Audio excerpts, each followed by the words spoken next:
Hi friends, నేను జాంకాయ చెట్టు తెచ్చేటప్పుడు అనుకున్నా తొట్టులో పెడితే రాదు జాంకాయలని ఆమెతో చాలా వాదించాను.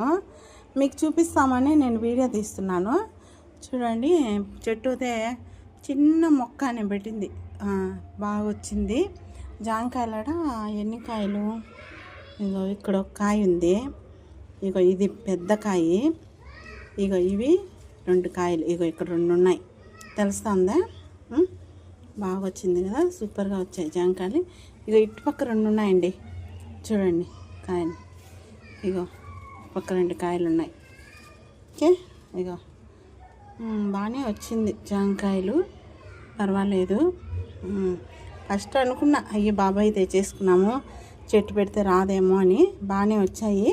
ఇక ఈ పక్కడ ఎడ ఉండాలి. ఇగో ఇగో ఇగో ఇగో ఇక్కడ ఒక కాయ వచ్చిన్నది, ఇక్కడ ఒక కాయ, మొత్తం ఒక 6 కాయలు ఉన్నాయండి.